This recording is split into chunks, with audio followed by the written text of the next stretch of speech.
iHeartRadio presents Podversations, a weekly discussion with the biggest names and influencers in podcasting. Hello and welcome to the iHeartPodcast Speaker Series. Good to be with you guys every single week. As you know, each week we like to talk to one of our favorite creators or podcasters, producers about what they're up to. It's a chance to sort of step back a little bit and talk about the creative process and any podcast that we're fans of.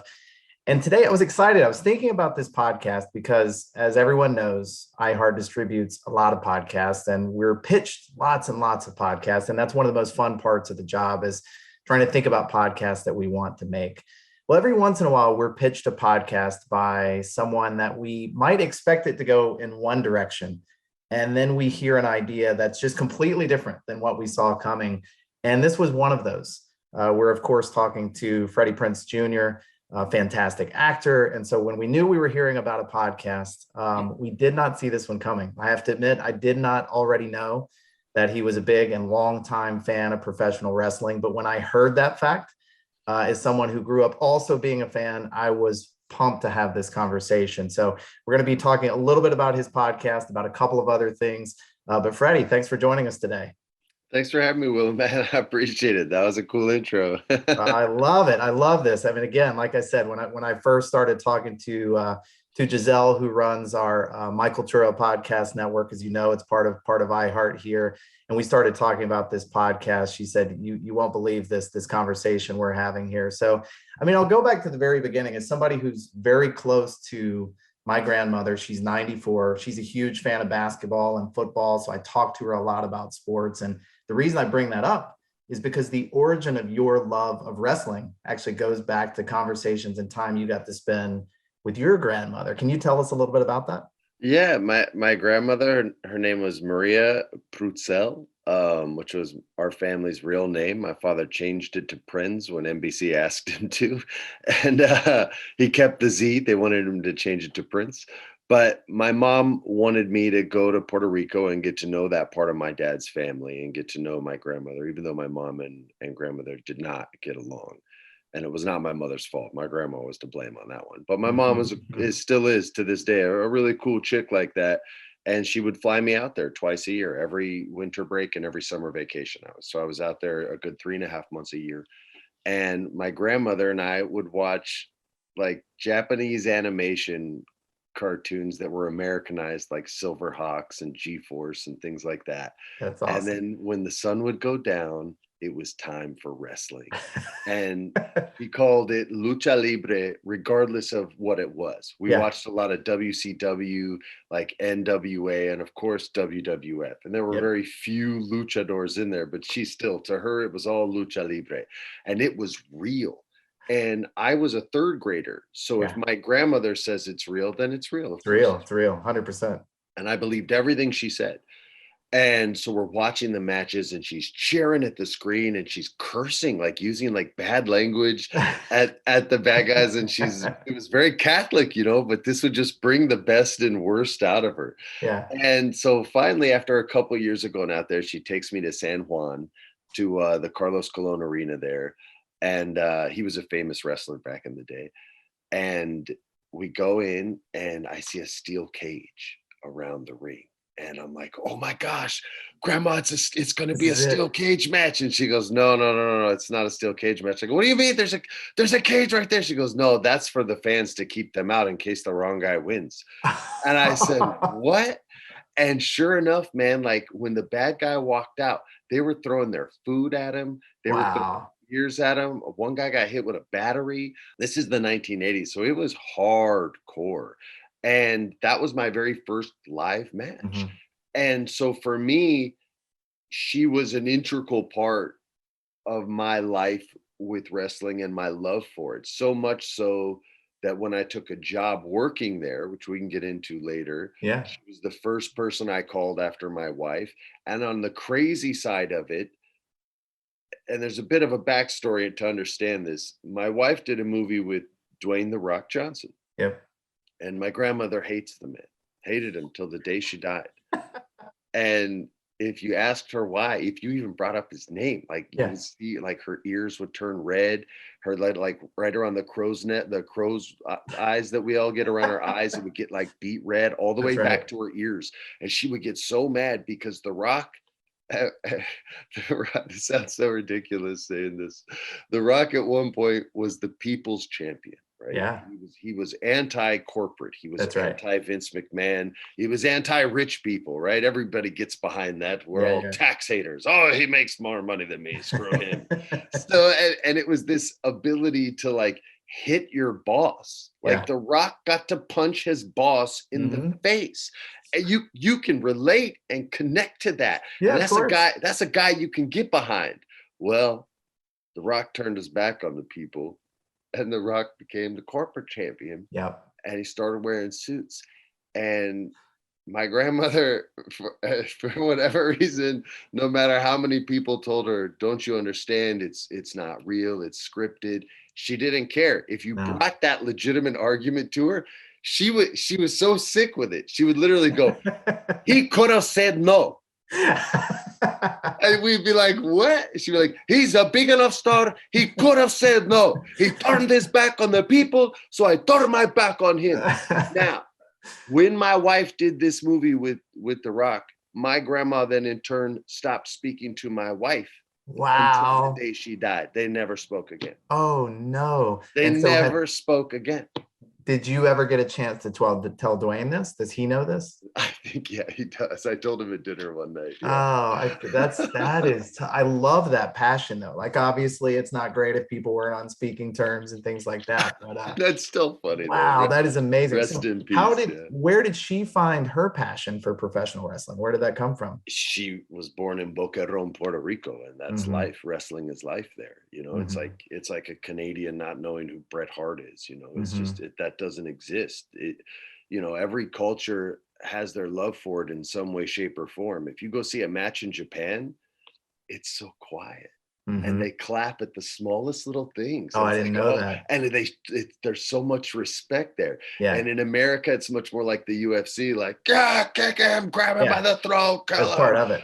In Japan, if you watch an MMA event, they clap on a transition. Not a submission hold, not a knockout, a successful transition from one. They're like, and you're just like, wow, they look at it so differently than we do. Yeah. And every culture has that. So like when I worked there, we would go down south and Vince would book the matches according to the culture. And it was crazy. And sometimes in a bad way, he'd be like, listen, and he broke it down to me because I remember a black dude was going to win a match. Yep. And they flipped it on me the day of. And I'm like, Vince, I wrote this whole friggin' thing for you for 4 weeks. He makes all these promises and then the character's not going to come through on the promise and he's going to look like crap. And then we got to start all over again. And he goes, Freddie, if a black guy goes over in a match this big in this state without cheating, it's going to be a problem. Wow. And I remember just being like, it was enlightening. Don't get me wrong. Yeah. But I remember being so disappointed in that moment. Yeah. And seeing like, wow, that's how, and I started looking back and I was like, wow, that's how wrestling promotions used to make money back in the day. Yeah. And he didn't understand that, like, that's not how it works these days. It's just not. Like, I rooted more for Ken Griffey Jr. than any white guy playing baseball growing up. Right. So it's just not like that.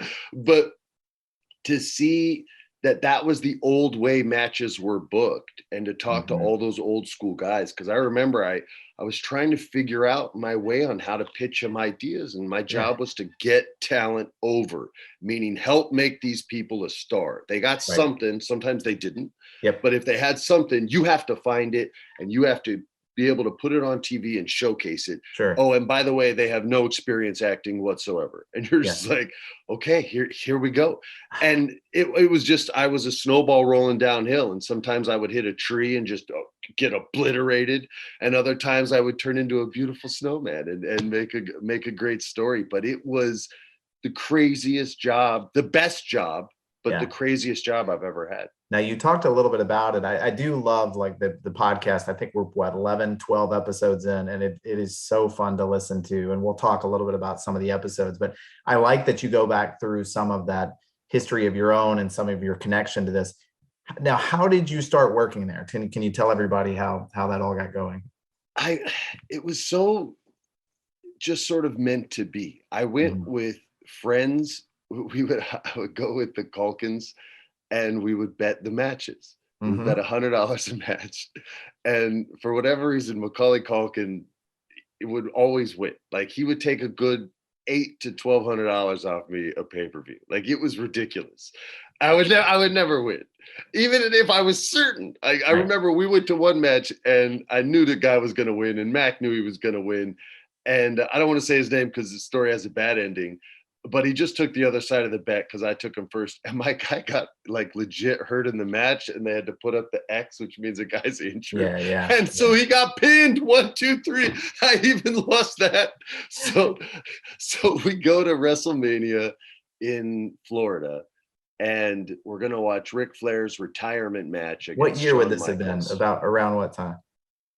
Oh, maybe 07. Okay, got it. Right around there. Yeah. And the big time wrestling nerds will know. They'll be like, it was April 14th on 2007. It was a Tuesday. There was clouds in the sky, but no rain. So they're hardcore. So we're down there, and I remember my room was next to Snoop Dogg's. And as I'm literally going in the room, the other door opens and his guy comes out, this big buff dude, and he pre-apologizes for anything we may or may not smell. Okay. And I'm just like, okay, this is going to be a weekend. That's amazing. So we get there and the lady that was helping us out, who's now like a senior VP in the company, she said, I've got your seats and here we go. And I'm talking wrestling with her. And I'm like, look, I'm impressed at her knowledge of wrestling and her passion for it, right? And as I'm starting to meet other employees there, you start to see like, okay, they're here because they love it. The people, and as I learned, the people that don't love it, they don't last and they get annihilated there. And we tell some of those stories on the podcast. But I could tell that she was like, you could just tell when someone's a lifer at something. When they love it, right? And so we're talking wrestling. I'm watching all these great matches and I'm losing all my money to Macaulay, and Kieran lost all his money to Macaulay. Macaulay made like $4,000 at the end of the night. It was stupid. And so this lady's talking to me and we're talking each other's ears off about what's good with the company, what we like, what we don't. And she says, you have to talk to Stephanie McMahon. And I said, what? And she goes, you got to talk to Stephanie McMahon. She goes, most people just crap all over the brand. She goes, you say what you don't like about it, but you have like 4 or 5 different solutions. You have to talk to Stephanie McMahon. I go, but talk to her about for what? She goes, just tell her your ideas. And I'm like, whatever. I was living my wife and I had an apartment in New York at the time. Yeah. And I was like, all right, it's a train ride to Stamford, Connecticut. I'll get to see the old gym where Hulk Hogan used to lift weights with the purple neon. I was like, yeah, I'll go check it out. So I take the train. I miss the express, which is like a 30-minute ride to Stamford, and I'm an hour on the train instead. And I'm just thinking about more like wrestling stuff and all these like fond memories. And I get there and I meet Steph and I tell her everything that I told Kristen Prouty about. And you know, just what was going on with the stories at the time, where I saw this character, where I saw that character. I was talking about John Cena being Duke in G.I. Joe in 06.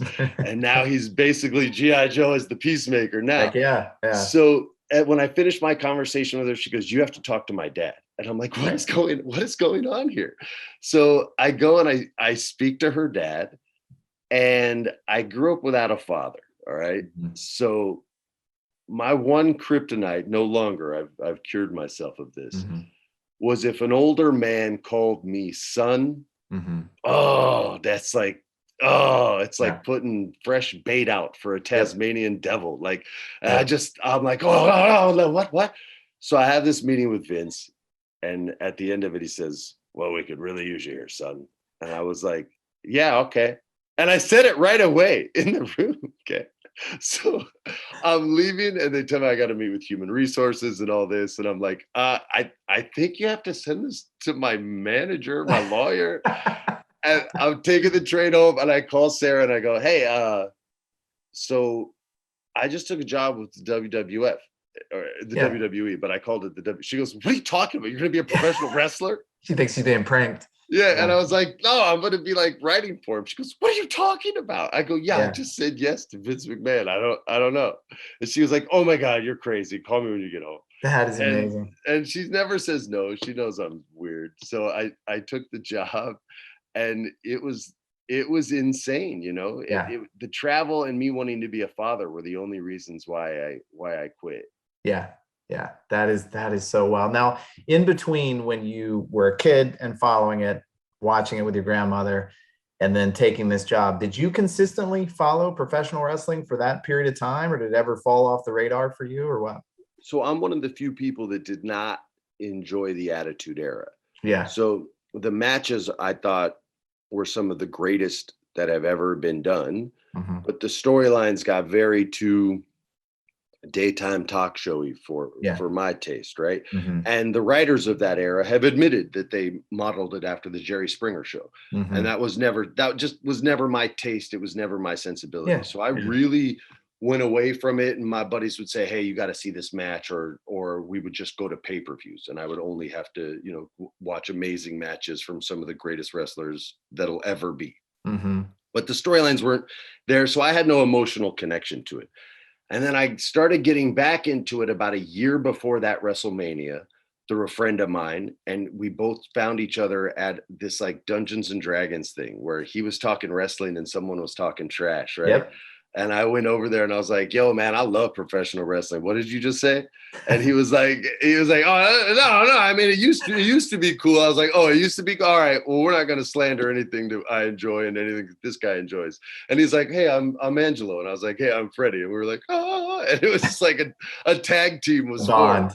Yeah. And so we started, and we ended up joining the company together on the exact same day. Yeah. And he's ended up staying for a decade after I left because he was just a lot better at it than I was. I was terrible at booking matches, but I was really good at writing. They call them promos. My part of the business would call them monologues. I would just write all the lines that I would pitch. And they'd be like, no, you can't say that. You got to be the nice guy. And I'd be like, oh, okay. And then what about this? Like, no. People are going to see this after church. And you're like, okay. So I literally would just write every line I always dreamt of saying, but couldn't. Right. And these huge buff monster dudes or these awesome buff chicks would go out and say all the crap that I used to want to say all the time. So I could really write, I could write, and I could coach them up. It's amazing because as amazing as the experiences are that you've had as an actor and the number of things you've been able to do, the number of guys out there that probably envy this position that you've had to be able to write these kind of lines. It's a dream job for so many people that have been longtime fans, I'm assuming. It's so weird. I've run into so many people since leaving that company that the only thing they want to talk to me about is that. Yeah. Like, dude, did you seriously, were you writing for Buff? Or like I'd see a family on the road and I'd be on the road with the company. Yeah. And like an actor would be there with his kids and he's like, hold up, are you writing for these dudes?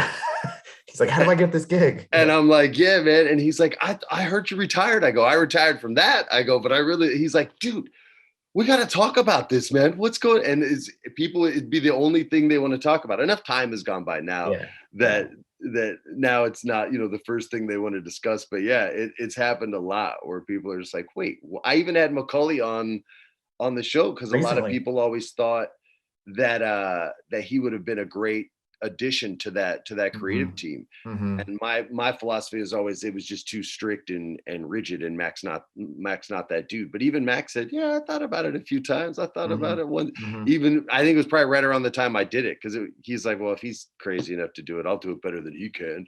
And so that's probably where because we compete a lot in games and stuff against each other, so that's probably where the thought process came. But he was too smart to do it.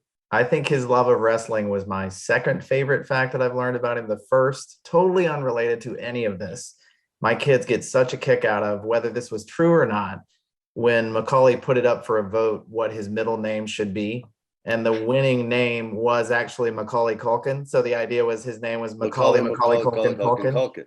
Was there I actually remember when this? No, Mac's just a crazy weirdo, and he's like, yeah, whatever. like he'll just throw something out there, and if people catch on to it, cool. I call him a game breaker because we play a lot of like tabletop games, board games, things like that. And he's always looking for ways to find something within the rules where he can break the game. That's right? awesome. And win while doing it, to the point where everyone at the table's like, so I guess we won't play that game anymore. Yeah, we're done. Matt ruined it again. Monopoly's done. Let's move on to Catan. So, it's just, and I love it, man. And That's awesome. he's the guy, like I write a lot of tabletop RPGs, which is a fancy way of saying D&D games, for a couple different like wrestler groups online and a couple different actor groups online. Yep. It started during the pandemic when everyone was quarantining. And Mac knows me so well that every story I would write, he would always find these little ways, and I'll let him do it because it's just amazing to watch him. As a dungeon master, you can be mean and kill all the players, or you can do what I feel you're supposed to do, which is let the players tell the story. I'm on the river, and where they tell me to turn the boat, I turn the boat. Yep. And Mac will always find these weird ways to kind of take the story off the rails, and just something crazy happens and everyone dies at sea, or he saves everyone. Yeah. Well, I love you had him on the podcast. So let's talk about that for a minute here. I guess we're supposed to talk about your podcast, but there were so many interesting backstories. First of all, just what made you decide to start the podcast, and sort of what is your hope with it going forward? So I have a friend. We have a family friend working over there with you guys, who heard me on ESPN radio one time. And she said, man, I would love for you to come and do a podcast for us one of these days. I was like, nobody wants to hear actors talk about sports anymore. Like, I'm not even going to do the ESPN thing, really. I was just trying to help out for a friend. Right. And she's like, okay. And about a year later, she hit me up and she said, hey, we want to throw some ideas your way for a podcast. I know I was doing one with a stand-up comedian who I loved, one of my best friends, Josh Wolf. Yeah. And every comic has a podcast. That's how they build up their fan base. So when they tour the country, they have people in the clubs, right? Absolutely. So, and my father was a comic, so I've always had a soft spot for him. So I really only do comedians podcasts because then I can just sit there and laugh for an hour, right? So they sent me a list with like, I don't know, probably 5 or 6 ideas. The ones I remember were one where every movie I did, I would bring some of the cast in and we would talk about that, which I've heard those before and those are enjoyable. The only problem is I've only seen 3 of the movies I've ever done. So I had to be honest with it. I was like, we can't do that. I'd be lying the whole time, you know? And or you'd have to go back and watch a lot of movies. And watch a bunch of teen movies. I'm a 45-year-old man having to watch a young version of me with no gray hair. That sounds like a blast. And then there were a couple other like family related ones. But I don't really like talking about my kids and that kind of stuff publicly too much. I want them to have a chance to just be as normal a kid as a kid can be. One was a nerdy Dungeons and Dragons one, which I was like, yeah, I'd love that. But that's so like, it's in such a small pocket of the world. I don't know how relatable it would be. And the last one was wrestling. And I was like, yo, I can talk wrestling all day long. I can talk wrestling all day long, every day, with someone who knows nothing about it or with someone who knows way more than me about it. That's and everything in between, anyone in between. Like, I just love talking wrestling. At 45 years old, I have more luchador masks than most like dorks out there. I've been collecting them since 1988. The 6th grade was when I got my first one. I got over 1,500 of those damn things. That's amazing. Yeah, so I can do that all. You see how like Pat, just when I'm talking about what the list was, like you see how excited I get when I go, and then there was wrestling. Yeah. So I called her back and she hooked me up with Claudia and my producer and everybody else on the call. And I just started telling wrestling stories and they were cracking up and laughing. And there was a lot of, there's no way. Oh my God. So they're like, would you want to tell those? I go, yeah, that's why I'm telling them to you, you know, let's see if you guys are vibing with this. And they said, yeah. And we got started and we started talking about maybe bringing in some of the people that I worked with, some of the talent there. Who was young talent, and now a lot of them are big stars. Yep. And so I got to start bringing in some, you know, old friends, and not some that weren't even friends, but just people who I really respected and worked with. Like the Miz and I aren't friends. We don't have each other's cell phone number. We ain't saying Merry Christmas. But he was the first. I mean, I'll tell you this story, dude. This is how amazing this guy is. This is why he has his own reality show with his wife on USA. This is why he's been a success and making millions in that business for over a decade now. Here's why. When I was a young actor, we used to do this exercise in acting class called repetition, where I'm locked into whatever you say or you're locked into whatever I say. Right. So if it's hey man, it's a pleasure to be here. You would have to say, oh, it's a pleasure to be here. I'd say, it's a pleasure to be here. And we go back and forth until someone sort of changes the line. And once they change the line, they lose. You keep going, but it's a point for the other person, right? And the exercise does two things. One, it shows you there's a million different ways to execute the exact same line, so long as you commit to it. And B, a willingness to fail in front of your peers makes you far less likely to fail when the pressure's really on. Because failing in front of your peers sucks, especially in the modern acting era where it's not a family thing, it's a competition thing. Those award shows really took over and they stroked those egos. So repetition, when I would do it, if it was two guys, it would always almost get physical, right? They'd always want to show each other up because no one wants to lose. And if it was a guy and a girl, it would always get kind of sexy, right? And they're like, oh, it's a pleasure to be here. Is it a pleasure to be here? It is a pleasure. And if it was two girls, it was always very cordial, but you could see like the hate behind. So you'd see a lot more like passive aggressiveness, right? And so I was like, yo, we're going to do this with professional wrestlers and it's legit going to help. And I'm pitching this concept. And early in the class, I didn't get many students in there. Students, you know what I mean? And I explained the principles of it, just how I did it to you. And I say, if someone can volunteer, or I can, before I even say, or I can pick somebody, Miz goes, I'll do it. And I'm like, oh man, this guy's, and I don't know anything about it. Okay. I'm like, wow, this guy's got guts, man. And so he comes up there and I go, all right, man. So I can throw something to you. And he goes, no, I'll start it. And I'm sitting there like, oh my God, I'm going to eat this. Now he's like kind of challenging me, right? So I'm like, I'm going to eat this guy up. But like, we're not in a wrestling ring. This is a little acting exercise. And I don't get embarrassed. Like my wife hates it. My kids hate it. Like you could try to do anything you want to. And I can Danny Glover stone face you from Lethal Weapon all day long. It just won't, you'll see zero blush reaction. Yeah. So he goes up there and he says, he starts the first line. He says, what the hell are you going to teach me about acting? Yeah. And my eyes just light up. Right. And it's like when the big bad wolf sees Little Red Riding Hood for the very first time, and he doesn't know he's going to die. It's just easy. It's easy prey, right? And so I'm like, what the hell am I going to teach you about acting? And he starts, and we go back and forth, and he does well, man. And then he breaks, he changes the line, and everyone in the room's like, oh yeah, he changed the line.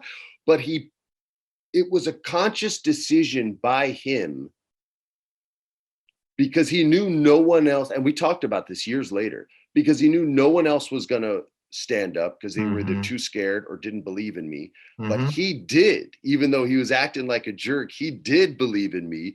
And he wanted the concept to get over. It's a term I use a lot on the podcast. And looking at the situation in hindsight, the moment he did that, everybody was up. Everybody. And it wasn't even with me. They were just going at it with each other. And the rule was no physical contact. That rule got broken, of course. And one of the wrestlers slapped the other one and they're ready to do a full on. And I'm like, no, it's not an actual fight, you psychopath. What are you doing?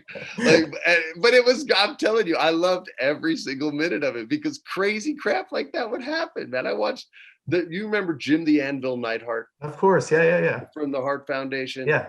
His daughter is a professional wrestler named Natalia Neidhart. She still wrestles today. She was early in her career at WWE when I was there. And she was in there with the British Bulldog's son, Harry Smith. Yep. Okay. And we're in a class. We're not in a ring. There's no crowd.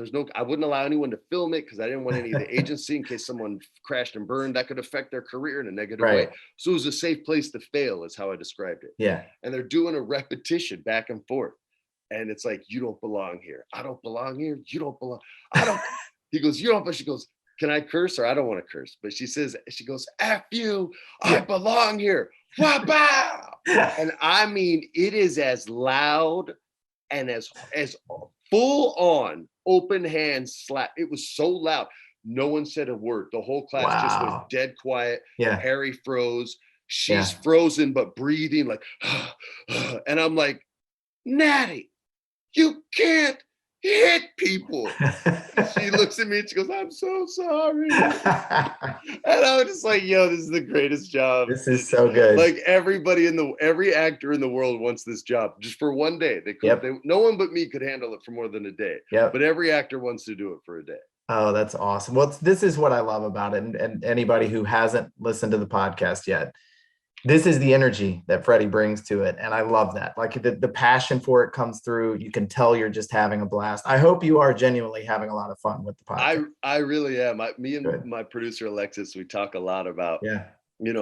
He said, when this part of it is over, would you want it to keep going? I said, if they want to keep going, I said, I'll keep going because I really, really enjoy it. I mean, you could tell if we were talking, I've never seen She's All That. Okay. Mm-hmm. Like the anniversary of it has just come and gone of like 20 plus years. I've never seen the movie. If I had to do a podcast where we're talking about it, I would be respectful and polite. And I'm very grateful to that movie. But I was a 21-year-old dude. Like that wasn't my demographic. I was waiting for Terminator 2 to come out.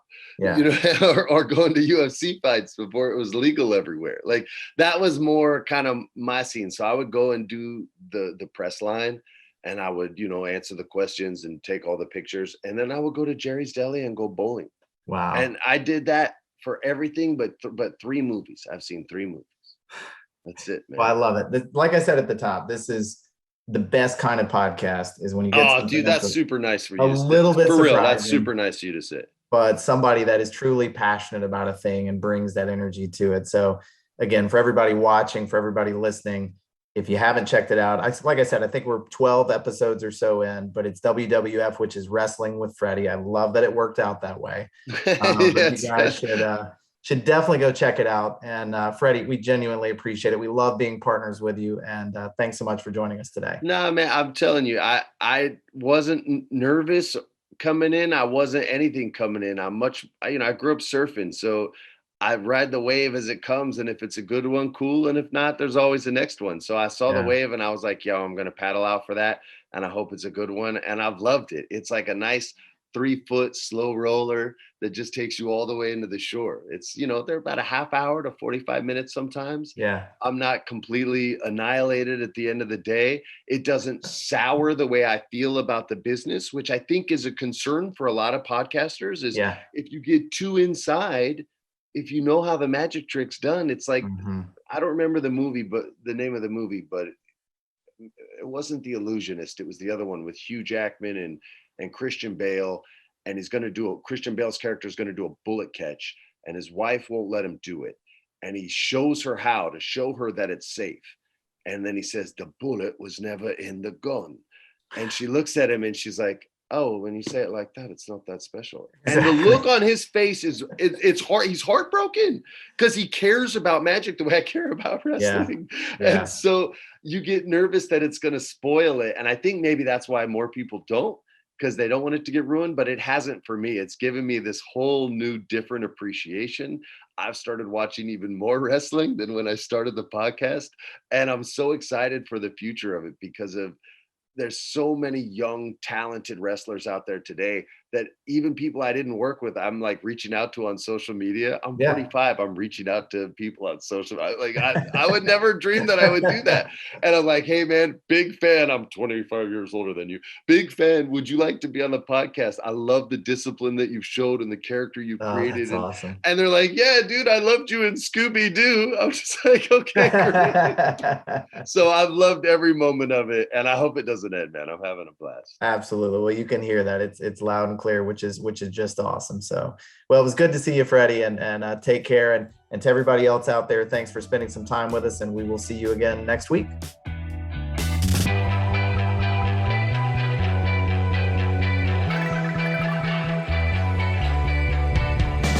Podversations is a production of iHeartRadio. You can find more from the biggest names in podcasting on the iHeartRadio app or wherever you get your podcasts.